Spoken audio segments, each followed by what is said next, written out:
Syaitonirrajim. Bismillahirrahmanirrahim.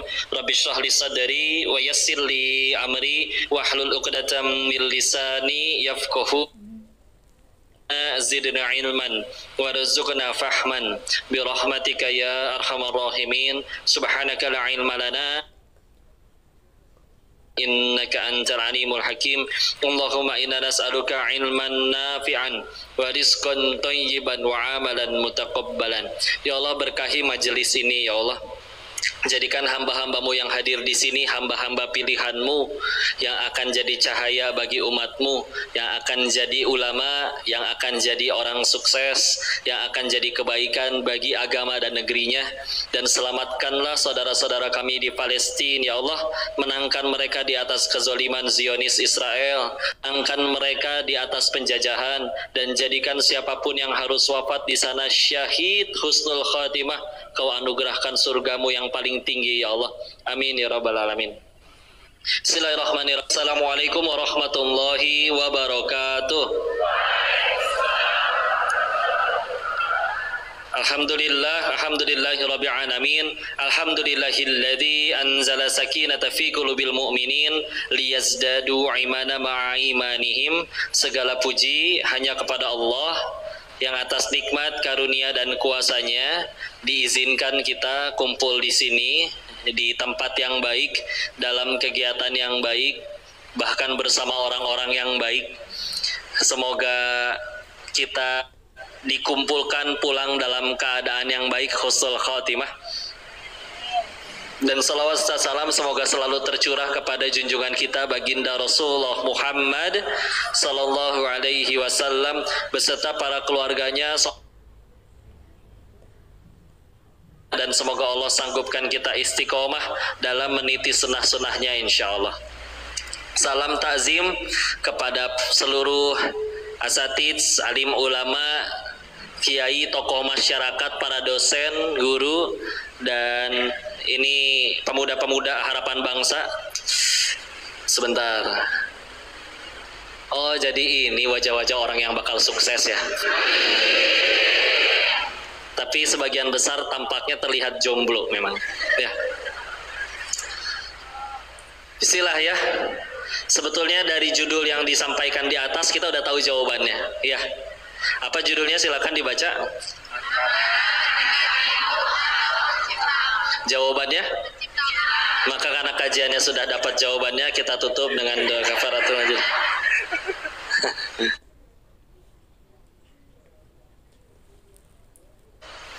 Tapi betul ya, apapun nanti nggak cuma bicara masalah jodoh, semua baru bisa tercapai atas seizin Allah. Maka yang harus paling pertama kita keinginan kita itu diijabah oleh Allah. Ya. Sedangkan bisa jadi belum terkabulnya segala keinginan kita itu malah jadi kebaikan buat kita. Ya.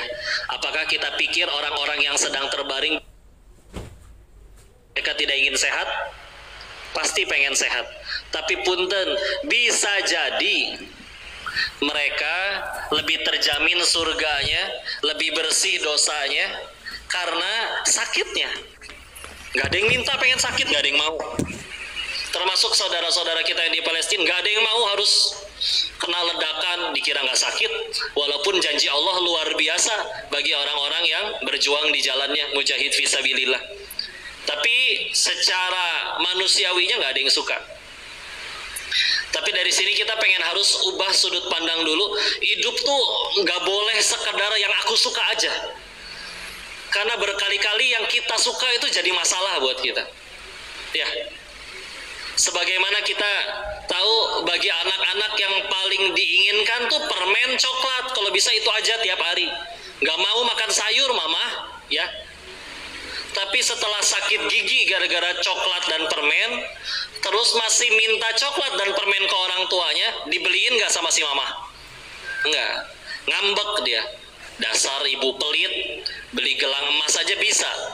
Arisan rajin, masa permen aja gak dibeliin? Mama benci ya sama saya. Jawabannya karena benci atau karena sayang? Maka ketahuilah Tahajud kalian yang tiap malam nyebut-nyebut si doi, tahu-tahu dia malah datang tapi ngasih undangan nikah sama yang lain. Demi Allah bisa jadi itu pertolongan. Ya. Kok aku udah minta dia kok. Katanya hatinya digenggam oleh Allah. Kenapa dia mau menerima pinangan yang ngasih mobil? Ingat, kita nyari pasangan yang menggandeng kita menggandeng tangan kita ke surganya Allah, bukan ke showroom mobil. Ya. Enggak rugi. Yuk, harus mulai ngelihat sesuatu itu bukan dari kacamata apa aku suka, tapi dengan kacamata apa Allah suka. Nah ini, bukan yang aku suka, tapi yang Allah suka. Kita landaskan dari survei sederhana ini ya. Tolong dijawab bareng-bareng semuanya. 1, apa kita semua punya keinginan? 2, apa Allah juga punya keinginan? Punya. 3, dari lahir sampai detik ini jujur, lebih banyak mengejar yang Allah suka atau yang kita suka? Terus sejauh ini ngejar yang kita suka terus, tapi kok lebih sering kecewa. Ya. Katanya yang kita kejar itu pasti bahagiain kita. Sebagian tercapai loh. Ada yang kepengen, bahkan ada yang waktu SMA, cita-citanya saya pengen masuk Undip, ada yang kayak gitu. Ya. Akhirnya terkabul. Apakah langsung jadi manusia paling bahagia setelah masuk Undip? Enggak. PR, tugas, ya, mulai ketemu yang sekiranya sesuai jodoh, sesuai tipe, naksir, ternyata dia nggak naksir sama dirinya. Tenang aja, ya. Yuk biasakan ngejar sesuatu, apapun yang terjadi dalam hidup itu yang dipikirin bukan aku suka apa enggak nih, tapi Allah suka atau enggak. Itu jalan yang paling selamat, ya. Terutama bicara jodoh, ya. Karena tadi kita sudah tahu bahwa yang membulak-balikan hatinya bukan dibeliin permen, bukan dibeliin mobil, bukan dinyanyiin lagu, bukan dibeliin iPhone, ya. Bukan sering ditraktir, enggak lah. Hati manusia nggak dibulak-balikan berdasarkan itu, ya. Maka sibuk deketin Allah aja, ya. Termasuk macam-macam amalan. Kadang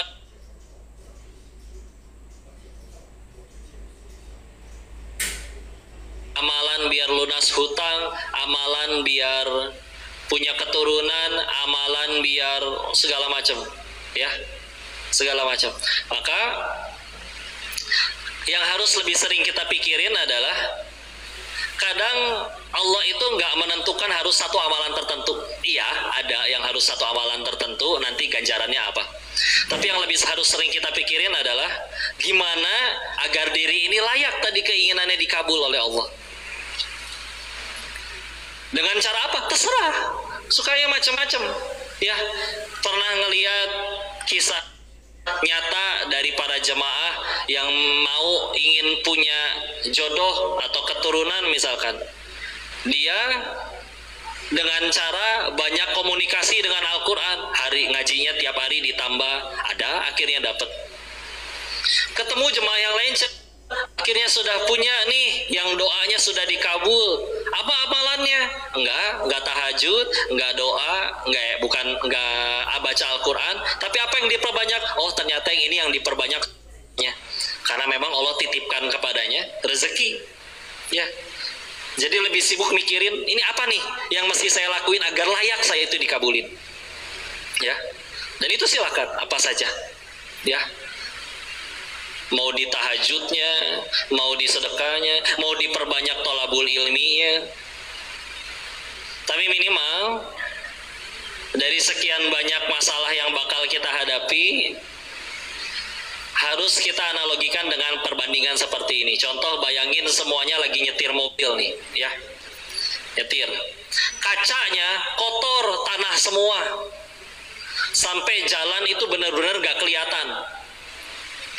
Ya, burem aja bener-bener tanah semua, nggak kelihatan, kaca tapi tanah semua.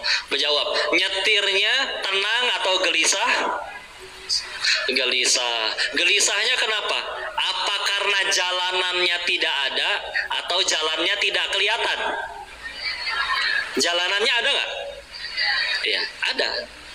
Terus berarti gimana caranya? Bersihin dulu kacanya, baru ketahuan, oke, ternyata di depan ada tikungan, harus belok. Ternyata di depan ada lubang, harus belok. Jadi kalau misalkan kita ada masalah, kok nggak ada jalan keluarnya? Bukan nggak ada jalannya, tapi jalannya belum kelihatan.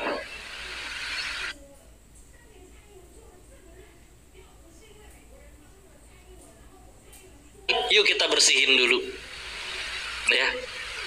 Dan kalau kita baca misalkan makna-makna ayat di Al-Quran seperti mutatohirin, orang yang menyucikan diri, ternyata itu bukan orang yang mandi, bukan, ya, tapi orang yang menyucikan dirinya dari dosa aja dengan pertaubatan. Nanti ada yang nanya, kok emang saya dosa apa? Tuh, nambah dosa yang baru, ya. Ngerasa diri nggak punya dosa, dosa, ya. Imam Ghazali dalam kitabnya Ihya Ulumuddin, salah satu quotes beliau yang paling saya ingat adalah, dosa besar yang paling tidak terasa adalah ngerasa diri ini sudah aman dari azab Allah. Punten ya, apa yang kita rasa kalau tadi malam udah tahajud, subuhnya tepat waktu, berjamaah di masjid, bahkan yang laki-laki mungkin jadi imam, beres sholat, nggak tidur tapi baca Al-Quran, udah gitu pergi kelas belajar menuntut ilmu, ada jeda dia sholat subuh, lalu zuhurnya tepat waktu, asarnya tepat waktu, bahkan habis asarnya ngisi ceramah, habis maghribnya dia baca kitab, habis isanya baca Quran lagi, tidur dalam keadaan kayaknya aman nih dari azab Allah. Gila, seharian kayak gitu loh amalannya. Nah, Imam Ghazali nggak berani mikir kayak gitu, ya. Nah, ngerasa ya Allah, kalau ditanya oleh diri kita sendiri misalkan, itu amalan seharian segitu banyak, jawab satu aja, yang mana yang yakin itu diterima sama Allah? Nggak berani jawab, ya. Atau dari lahir sampai hari ini deh, jawab sholat kita satu, mana yang diterima Allah? Jawab, repot jadi manusia itu kadang. Sekalinya maksiat, malaikat nggak pernah ketiduran, pasti kecatat. Sekalinya beramal, belum tentu keterima. Karena bab ngejaga niatnya ini yang Masya Allah, ya. Saya berharapnya kalau mumpung di hadapan para pemuda, ingin mengurangi bercandaannya, ya. Apalagi ditambah sulit untuk ketawa terbahak-bahak melihat diuji di Palestina, ya. Walaupun bagi mereka tentu syahid, husnul khotimah, oke, tapi tetap kita nggak tega, ya. Maka saya pengen mulai dari bab yang paling krusial dulu. Imam Nawawi dalam kitabnya Riyadhus Shalihin ataupun Arba'in Nawawi, lihat hadis nomor satunya. Semuanya mengutip satu hadis yang innamal a'malu bin niat. Bab niat, ya. Hadis nomor satunya itu, ya. Apa krusialnya niat? Niat itu ibarat alamat. Secanggih apapun kita ngirim ekspedisi, JNT, JNE, Lion Parcel, apapun, ya, dia punya pesawat, dia punya mobil, dia punya kereta, apapun, tapi kalau alamatnya salah, nyampe nggak? Ya, ya. Maka niat ini ibarat alamat, ya. Nasihat tentang niat yang paling nyangkut adalah tafsirnya Imam Al-Qurtubi, ya. Beliau menasehati tentang niat itu pakai contoh, 3 contoh. 1, kalau ada orang yang toharoh, wudu, entah mandi wajib, bersuci, ya, dengan niatan ingin mendinginkan tubuhnya. Semarang misalkan panas, bentar lagi azan, wudu nih kayaknya seger banget nih, luar biasa. Beres wudu, azan, dan beneran sholat itu orang. Tapi kata Imam Qurtubi, itu niat kayak gitu gak cukup untuk amalanmu diterima. Beneran sholat, ya. Contoh yang kedua, kalau ada yang saum, puasa dengan niatan untuk kesehatan lambungnya, kata dokter saya harus sudah mulai diet pas besok Senin, ya gak? sekalian puasa. Kata Imam Al-Qurtubi, itu juga tidak cukup untuk membuat amalmu diterima. 2. 3. Ya. Kalau ada yang jadi imam sholat, terus dia ruku nih, dengan sengaja rukunya dilama-lamain, karena ngelihat kalau nunduk lagi ruku kan kedengeran atau kelihatan, kira-kira ada orang lagi datang dari pengen masbuk ya. Karena kalau dia masbuknya saat sedang ruku kan nggak usah ngulang rokaat ya. Jadi niatannya mah bagus, biar dia nggak usah ngulang rokaat, dia sengaja lamain rukunya. Kata Imam Al-Qurtubi, itu tidak boleh dilakukan. Kalau nanti ada yang nemuin pendapat fikih yang lain, kalau ada yang berbeda pendapat, itu boleh dilakukan. Tapi 3 hal ini adalah cara Imam Al-Qurtubi menjaga niat. Kenapa? Karena 3 hal tadi ranahnya ibadah. Sedangkan satu-satunya zat yang layak untuk diibadahi adalah Allah. Terus kita ada niatan yang lain gitu dalam ibadah gitu selain hanya untuk kepada Allah. Padahal perintahnya tegas, wa ma umiru illa liya'budullaha mukhlishina lahuddin. Surat Al-Bayyinah ya, ayat ke-5. Dan tidaklah kalian itu diperintahkan untuk beribadah mukhlis, ikhlas lillahi ta'ala. Gak ada niatan yang lain. Kadang guru kami suka nanya kayak gini, ada yang suka susu sapi murni? Ada? Kalau susunya mohon maaf saya campur kotoran sapinya 1 sendok, mau nggak? Setengah sendok deh. Sendoknya sendok teh. Diaduk nggak akan kelihatan beneran. Oh masih nggak mau. Berarti kita aja sukanya yang murni ya. Ya apalagi Allah yang dengan segala nikmat baik dan ampunannya, terus kita ibadah yang cuman segitu-gitunya, niatnya masih dicampur aduk. Terus dengan pedenya, pasti pi surga enis. Pakaian syar'i, kuliahnya juga ternyata tentang agama. La haula wala quwata illa billah. Akan ada yang berkomen biasanya, kok tapi kan Allah maha baik. Kan kita tahu ada hadis sahih bahkan di Bukhari tentang seorang pelacur yang memberi minum seekor anjing, dia aja diampunin dosa-dosanya. Masa Imam Al-Qurtubi nggak diampunin?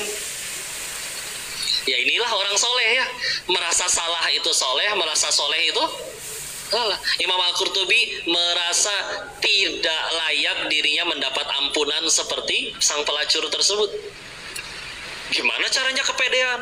Saya pasti diampunin seperti pelacur tersebut. Oh nggak ada kayak gitu. Ya, iya ampunan Allahnya mah jauh. Tapi kan kita nggak punya hak kepedean. Nah, itu cara beliau tuh sampai segitunya ya. Mungkin agak horor ya. Ya Allah, berarti pas ngedengar tentang nasihat itu, ya Allah ngelamun. Amalan teh berarti seumur hidup ini yang mana yang diterima? Nah, ini repot nih kayak begini misalkan, punten ya.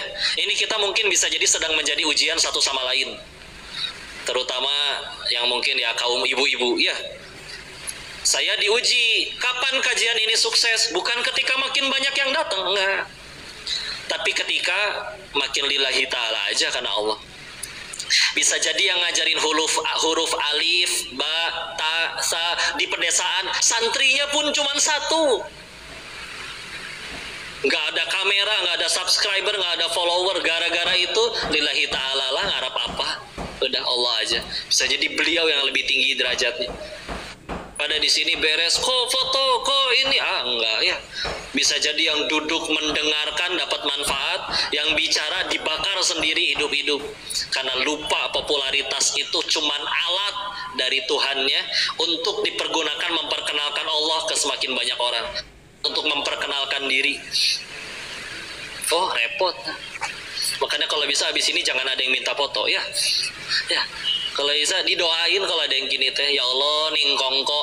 Biasanya ngkongko mah jualan handphone ya. Tapi ini ngaji, mudah-mudahan dia mengamalkan semua yang dia ucap ya Allah. Nah didoain tolong.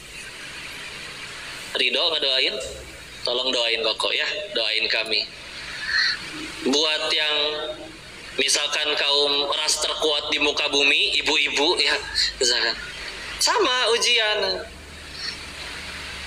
Siapapun yang bicara, kalau niatnya beneran ngaji, bahkan kalau yang bicaranya nggak jadi datang, nyampe teh nggak jadi pulang lagi. Tapi kalau niatnya murni, bener-bener pengen ngaji doang, satu langkah gugurin dosa, satu langkah lagi meninggikan derajat di sisi Allah, makin jauh makin besar ganjarannya di sisi Allah. Ya. Dan ibu meninggal demi Allah nggak akan ditanya udah selfie sama Kodenis belum? Enggak, bu, asli ya. Nggak akan ditanya kita meninggal udah centang biru belum? Enggak, bu, aman ya. Tapi kalau dia dari awal niatnya misalkan, wah kapan lagi bisa foto misalkan, punten, yang diajak foto tidak bisa menyelamatkan siapapun ke surganya Allah. Nyelamatin dirinya sendiri aja nggak bisa. Wah Yusia horor bu ya. Insya Allah nggak ada yang foto-foto abis ini nih ya. Alhamdulillah. Tapi gitulah ya, insya Allah. Izin ya, saya melenceng dari apa yang di ini. Karena tadi soalnya udah pada tahu. Ciptamu jawabannya? Ya udah, soalnya nggak usah dijelasin lagi berarti. Ya. Tapi insya Allah kalau misalkan Bismillah ya Allah, bantu kami semua lurus niat, dimudahkan segala urusan. Bismillah. Mumpung di hadapan para orang-orang anak-anak, ini kebanyakan mahasiswa kan? Mahasiswa, berarti belum pada nikah ya? Belum ya, tenang ya. Saya nanya kayak gitu bukan pengen nafkahin, bukan ya. Cuma nanya aja. Ini kalau kajiannya parenting, saya akan mengira mungkin satu suami bawa 3 istri atau gimana mungkin ya. Karena banyakkan kaum ibu-ibunya. Sebelum kata Yuda, saya lagi keinget lagi nasihat yang luar biasa dari ayat yang kita semua hafal. Ya.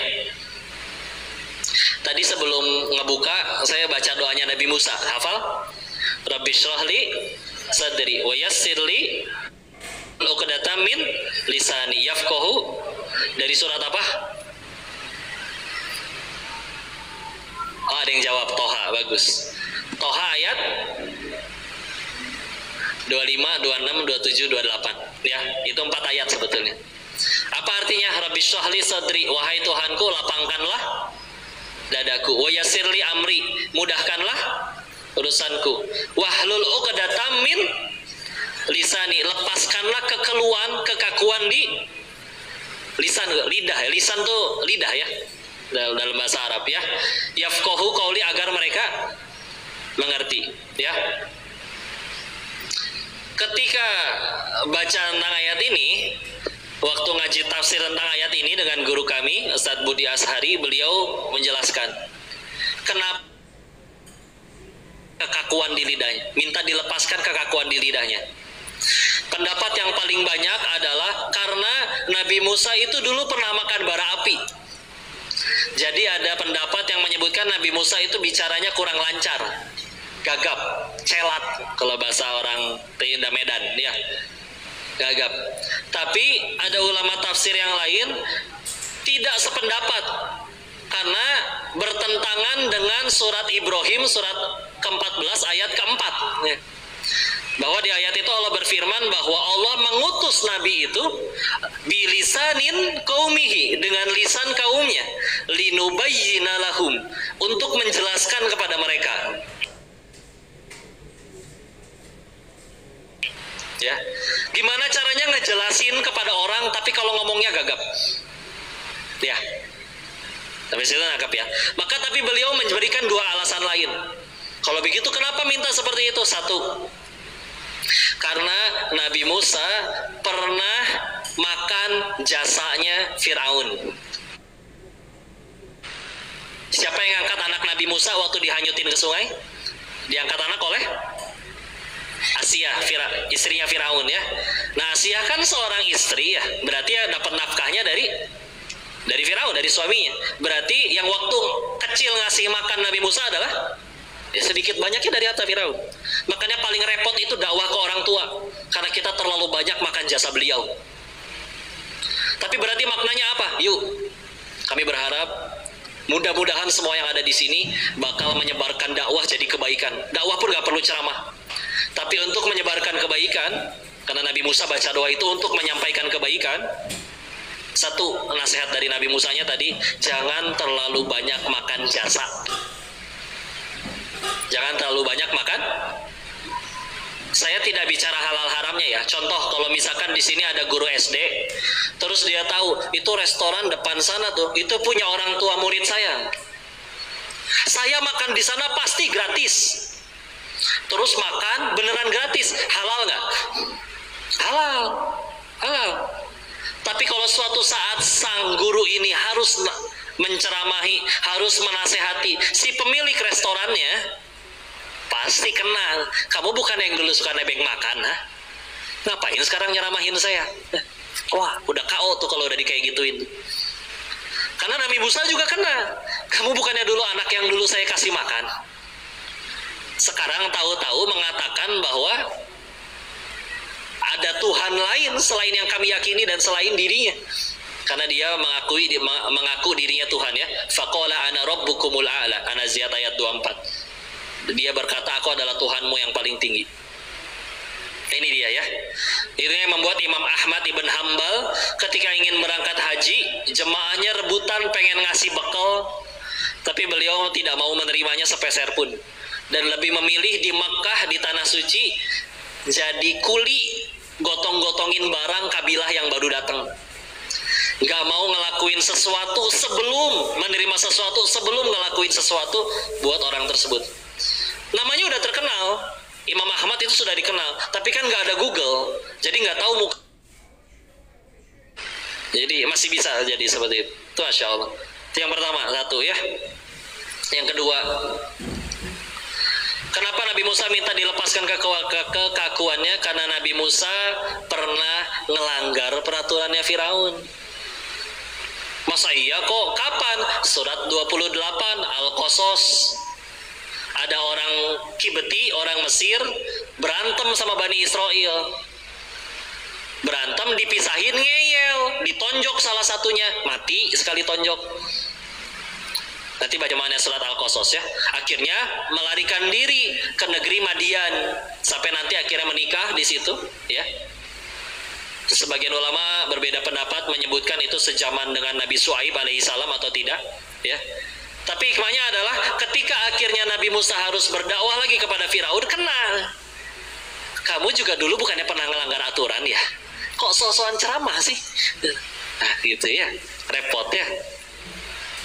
Sehingga ini emang, makanya kalau kita bicara misalkan ilmu hadis ya, mustalah hadis, untuk mencari tahu hadis itu sahih, hasan, doif atau yang lainnya, kan syarat hadis untuk jadi sahih itu 5. Saya cepat aja ya, karena ini bukan kelas mustalah hadis. Ittasalus sanad, sanadnya bersambung, adalah turawi, rinya adil, hafalannya dobit, tidak ada syadz, tidak ada ilat. Apa adil yang dimaksud di syarat yang kedua ini? Bukan adil ada pisang goreng 4, orangnya 4, seorang 1, bukan adil kayak gitu ya. Tapi termasuk adalah menjaga dirinya dari sesuatu yang gak pantas. Bahkan yang jika bukan dosa pun, tapi kalau gak pantas mereka gak ngelakuin. Contoh, kalau kita bayangin Imam Bukhari ada di zaman ini, terus beliau nongkrongnya di warnet, main point blank misalkan, ya, dosa nggak? Nggak, demi Allah nggak dosa main game, ya.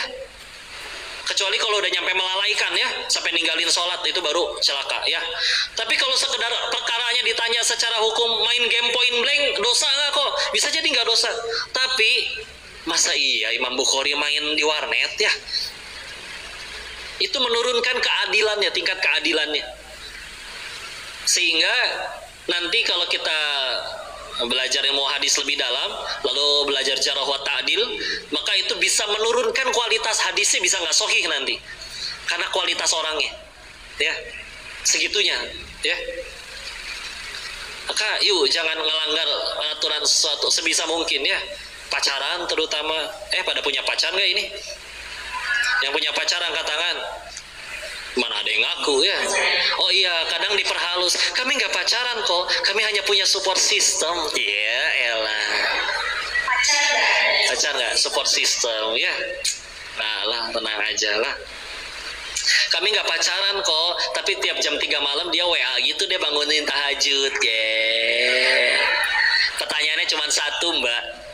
Kalian yakin kalian doang yang di WA? Lelaki mah tebar piau, rada. Mukodimahnya halus biasanya.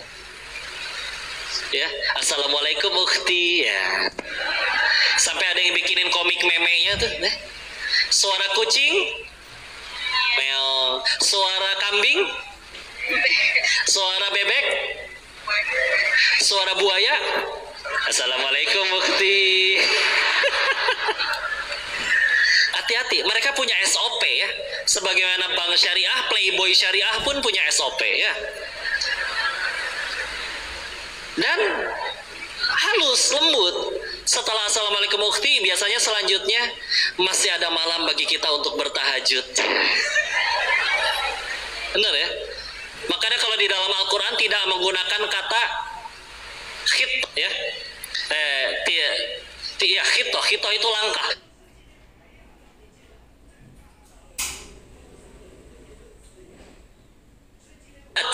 Khututi syaitan, langkah-langkah setan. Karena setan tuh sabar. Kalau perlu diajak ke kanan dulu nih, tahajud dulu, baru nanti diajak miring ke kiri. Tahajud, jangan lupa tahajud, dibalas lagi ampuan. Iya nih aku juga lagi ruku mas ya. Itu udah paling kurang aja tuh ya. Sambil live kalau perlu tahajudnya ya. Nah ini hati-hati ya. Alhamdulillah ya.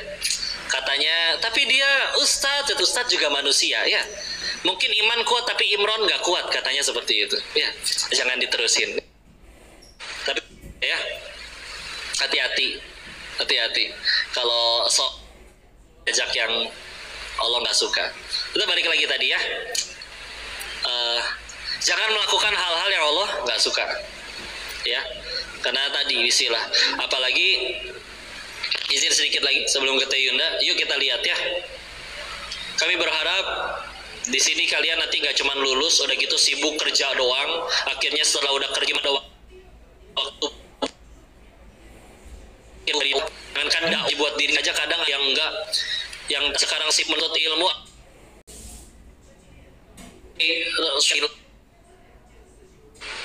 Ayo jalan Islam ya. Tapi yuk kita lihat jalan yang oleh semua hamba Allah yang terpilih, para nabi, para sahabat, para ulama, semuanya memilih di jalan dan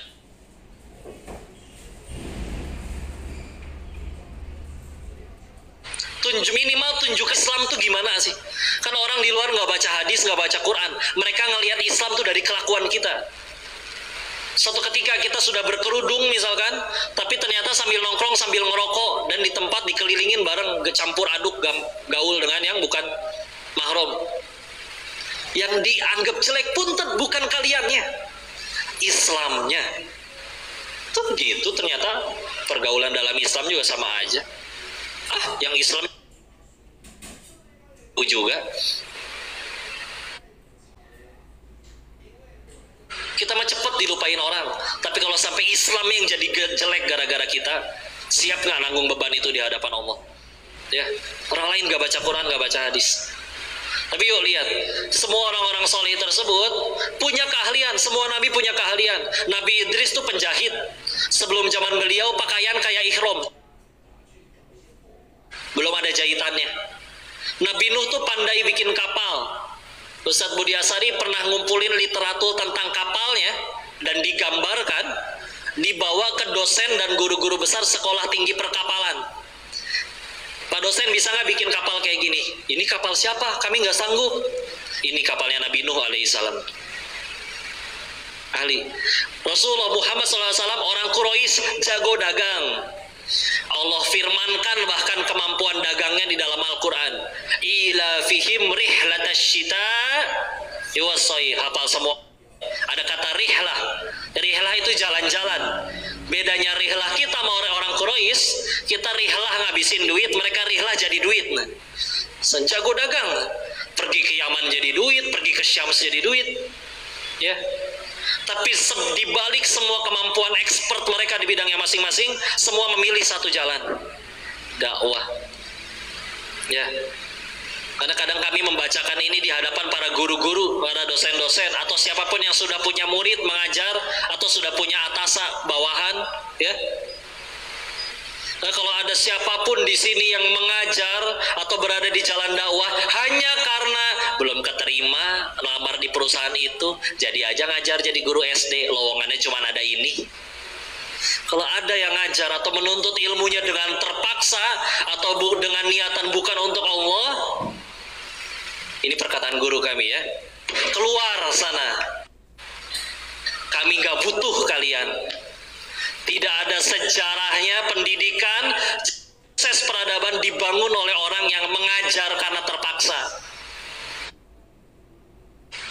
Kalau pengen di jalan dakwah, lillahi ta'ala, ini bukan jalan buat jadi kaya.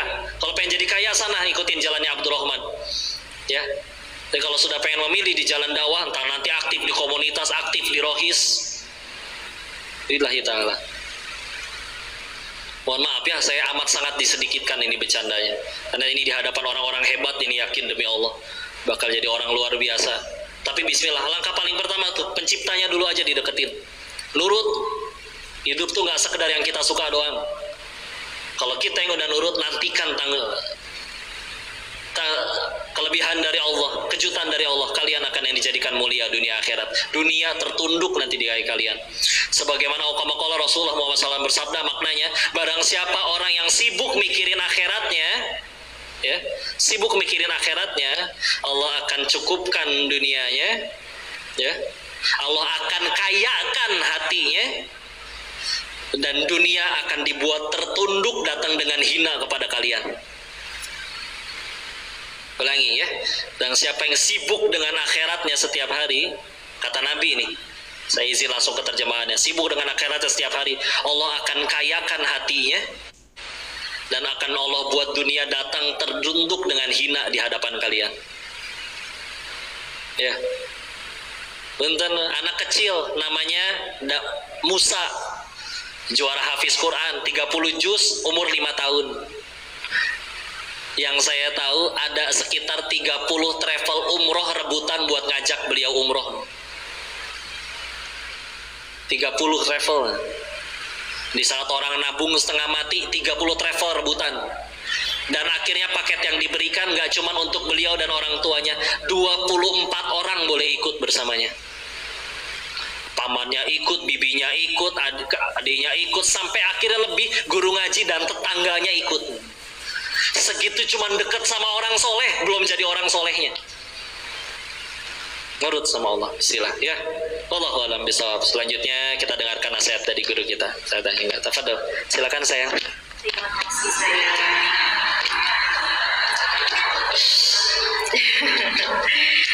Jiwa jomblonya meronta-ronta ya. A'udzubillahi minasyaitonirrajim. Bismillahirrahmanirrahim. Assalamualaikum warahmatullahi wabarakatuh. Pak Camat jualan tomat, kok kayaknya pada kurang semangat ya? Tuh, lapar. Masih semangat gak? Baik, kita ulang. Coba jawab salamnya lebih semangat. Kami doakan yang jawab salamnya semangat, semoga hajat-hajatnya cepat dikabul Allah. Salehah, dunianya sukses, barokah, akhiratnya juga sukses, barokah, masuk surga bersama dengan keluarga dan pasangannya. Amin. Assalamualaikum warahmatullahi wabarakatuh.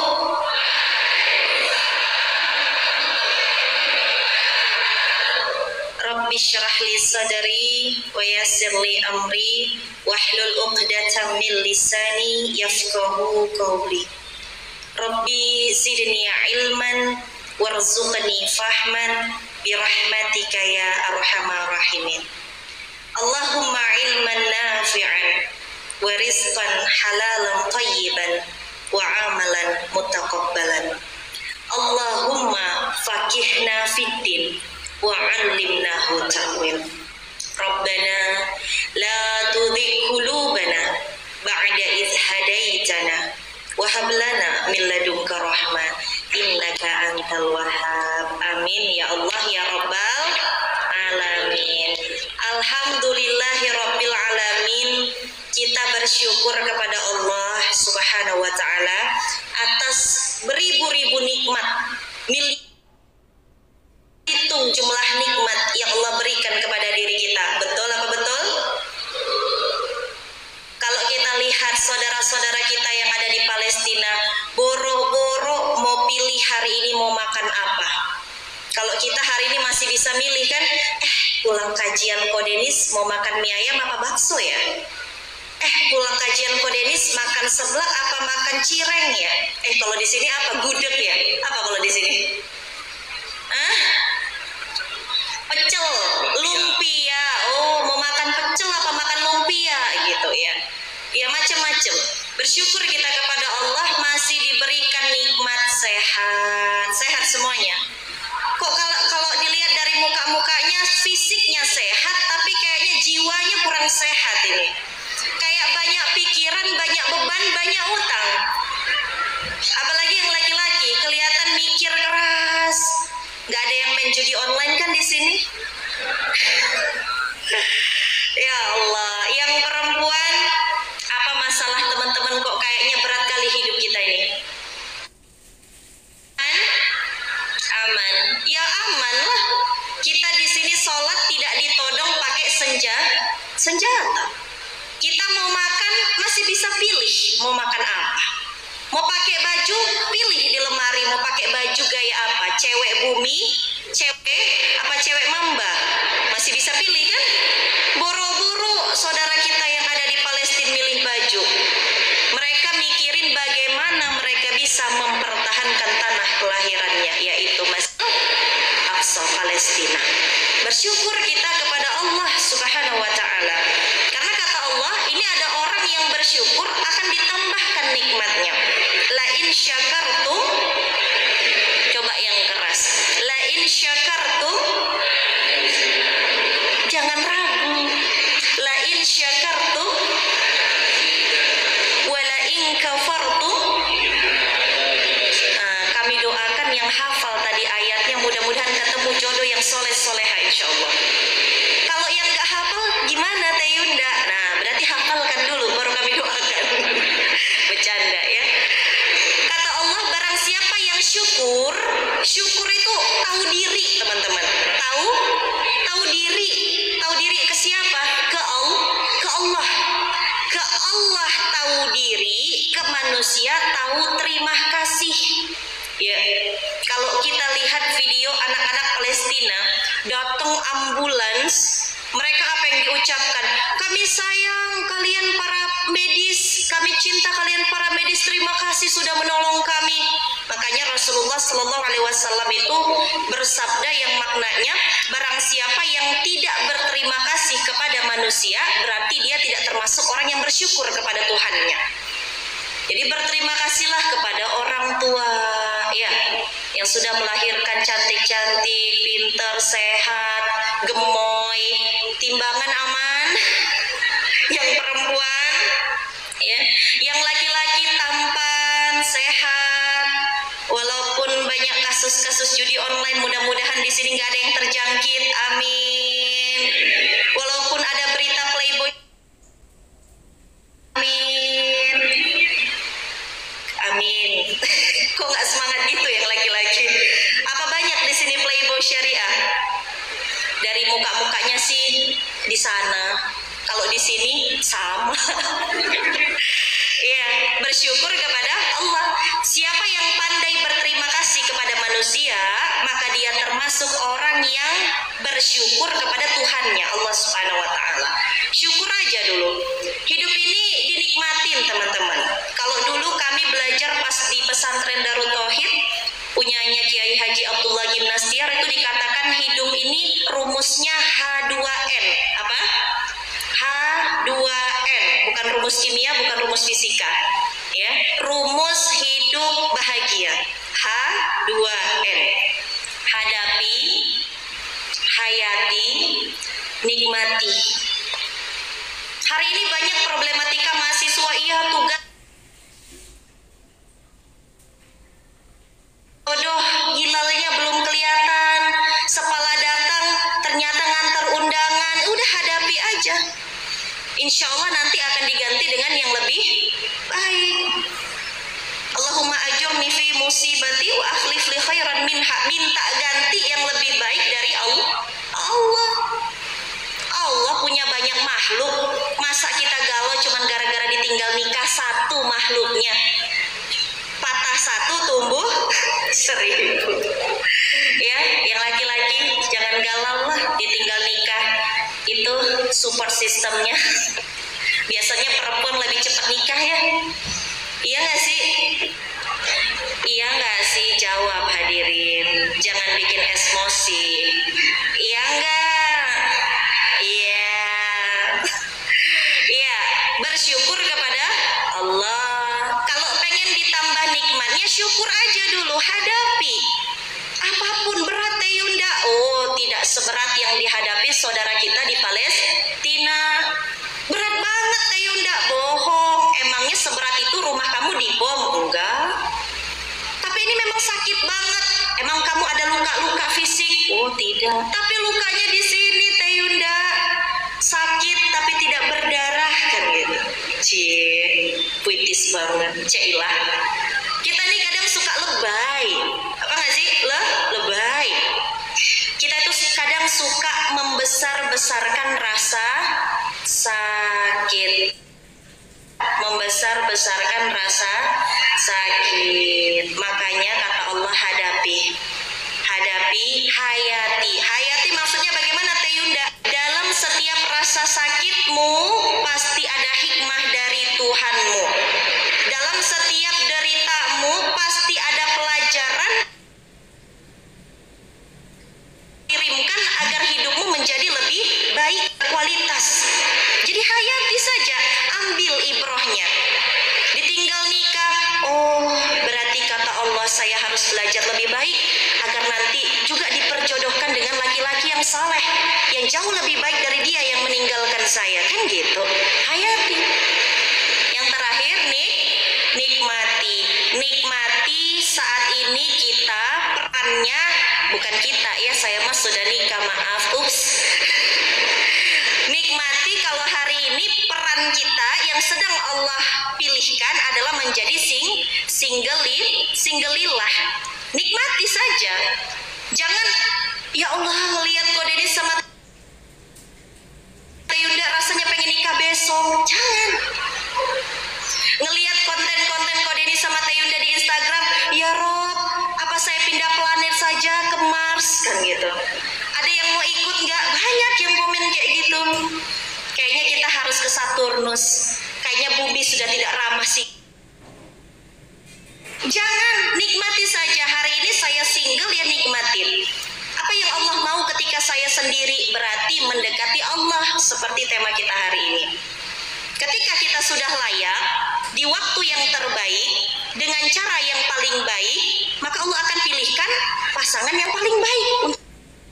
Ingat, jangan tergesa-gesa dalam memilih jodoh.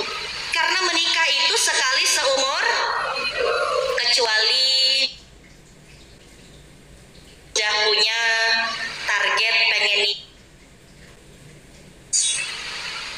Nah, begitu teman-teman. Kecuali kalau sudah teman-teman berkeinginan di luar daripada yang Allah syariatkan. Makanya tugas kita hari ini nikmati peran yang Allah berikan saat ini. Yang jadi singgelilah, perbanyaklah mendekatkan diri kepada Allah Subhanahu wa taala. Dan fokusnya ke Kodenis. Faqul hal anta zakka wa ahdiyaka ila rabbika fatakhsha. Kata Allah, adakah keinginanmu ingin membersihkan dirimu? Ini para jomblo, para single pengen jadi perempuan yang suci nggak? Pengen dong, seperti Sayyidah Maryam, seperti Sayyidah Khadijah, ya, seperti Sayyidah Fatimah. Pengen nggak suci? Pengen banget malah. Yang laki-laki pengen nggak jadi mas-mas yang saleh, yang suci jiwanya, terhormat dirinya? Pengen. Laki-laki yang terhormat nanti akan menikahi wanita-wanita yang terhormat. Itu kan janji Allah. Laki-laki yang baik akan disandingkan dengan perempuan-perempuan yang baik. Mohon maaf, kebalikannya. Laki-laki pezina juga akan nantinya disandingkan dengan perempuan pezina. Kecuali keduanya bertobat, maka akan dipertemukan.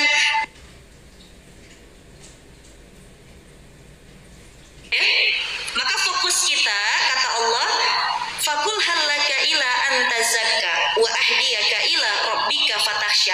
Kalau ada keinginanmu, wahai para emas-emas, mbak-mbak, pengen mensucikan dirimu, maka banyaklah kalian minta ampun kepada Tuhanmu, beristighfar, bertobat. Jadi amalan jomblo fisabilillah yang pertama ngapain?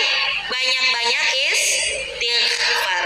Rasulullah Muhammad SAW satu hari istighfarnya tidak kurang daripada 100.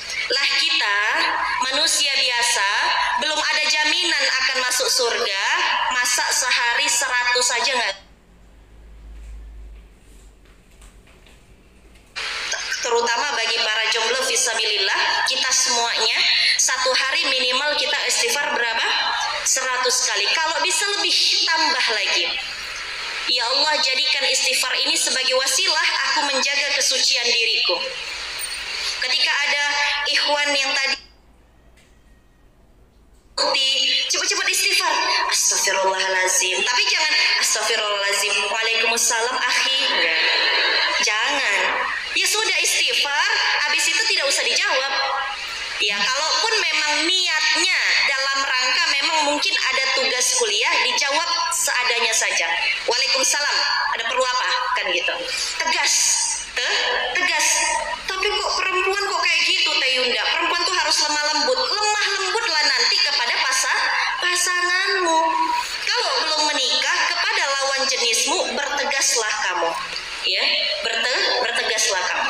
Jadi kalau udah ada yang SMS, assalamualaikum ukhti, astagfirullahalazim, waalaikumsalam, ada perlu apa? Gak apa-apa kok, saya cuma mau ngingetin besok ada kajiannya Ko Deni sama Teh Yunda, mau bareng gak? Astagfirullahalazim, tidak, blokir langsung. Sanggup gak kayak gitu?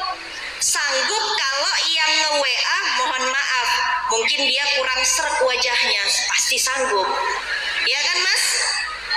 Iya, tapi kalau yang nolaknya aduhai, kulitnya putih, dia adalah apa ya, kembang desa yang paling cantik di Undip gitu, aduh itu berat banget nolaknya, aduh.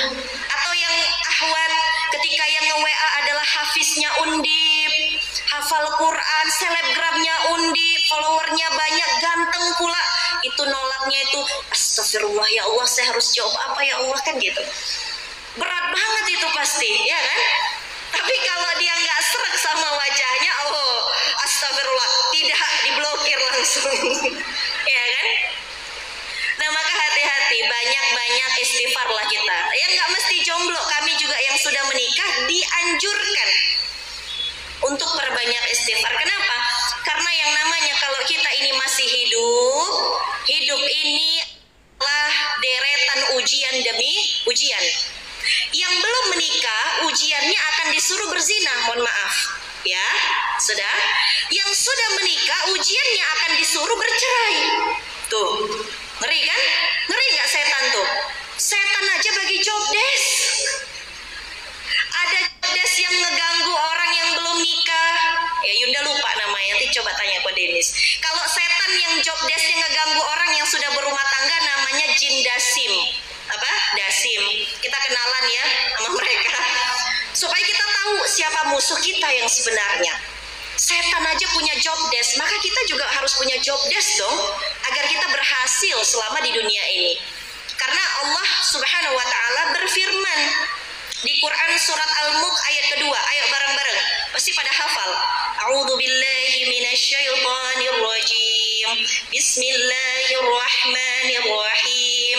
Alladzi khalaqal mauta wal hayata liyabluwakum ayyukum ahsanu amala wa huwal azizul ghafur. Sesungguhnya Allah menciptakan mati dan hidup untuk menguji kamu. Siapakah di antara kamu ini yang paling baik amalnya? Siapakah di antara single lillah ini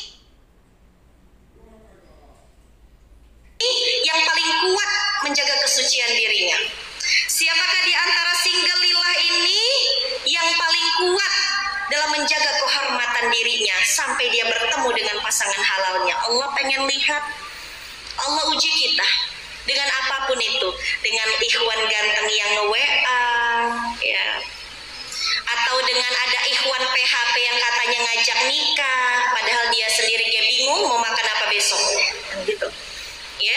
Maka yang pertama tadi amalannya perbanyak istighfar. Yang kedua kata Rasulullah Muhammad SAW, dalam rangka mendekatkan diri kita kepada Allah Subhanahu wa taala, perbanyaklah kalian berpuasa. Ngapain? Ini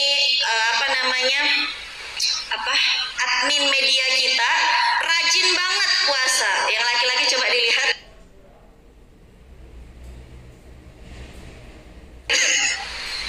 Jomblo rajin puasa, anjurannya Rasulullah Muhammad Sallallahu Alaihi Wasallam.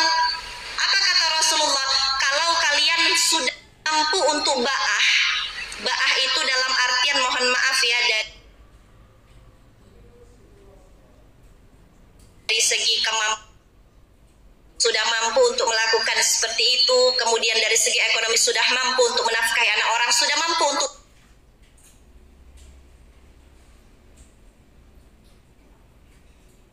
kalian tidak mampu untuk ba'ah, maka yang paling bagus yang mendekatkan kalian kepada ketakwaan berpuasa. Hadis sahih riwayat Bukhari Muslim ya. Puasa istighfar, puasa. Tayunda puasa. Udahlah di sini panas. Kalau nahan lapar bisa. Tidak. Karena di sini itu es cendolnya enak bener kan gitu. Puasa teman-teman. Mulai dengan puasa Senin Kamis aja dulu. Ya, coba angkat tangannya. Siapa di sini mas-mas mbak-mbak yang sudah menjalankan puasa Senin Kamis? Ya Rob, cuman satu orang ya Rob. Tolonglah ya Rob. Masih aduh, ini mah setan-setannya juga pada ketawa. Setan ngobrol ke temennya. Setan, lihat nih mahasiswa Undip, kita nggak perlu kerja keras brother. Kenapa? Yang puasa cuma satu orang brother, kita tinggal tidur tenang karena gampang mereka untuk digoda. Tuh percakapan setan. Puasa lah teman-teman, puasa Senin Kamis lah minimal ya. Kalau sudah terbiasa puasa Senin Kamis, bisa nggak Tayunda ningkatin puasa lagi? Bisa. Ada puasa yang paling tinggi, puasa yang dilakukan oleh Rasulullah Muhammad SAW, yaitu puasa Nabi Daud. Sehari puasa, sehari berhenti, sehari puasa, sehari berhenti, begitu seterusnya. Ya, puasa.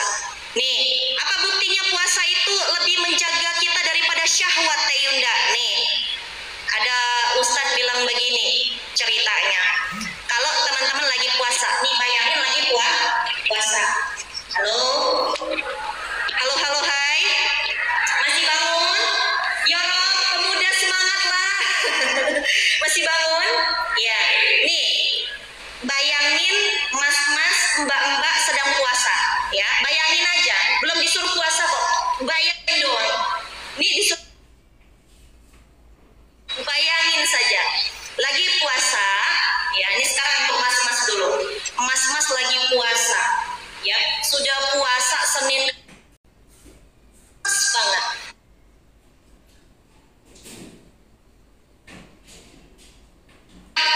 Lapar, haus, terus ada yang ngasih pilihan. Mau es cendol, nutrisari dingin, atau perempuan seksi? Pilih mana? Pilih mana? Pilih mana? Cendol, udah juara. Kenapa?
iman.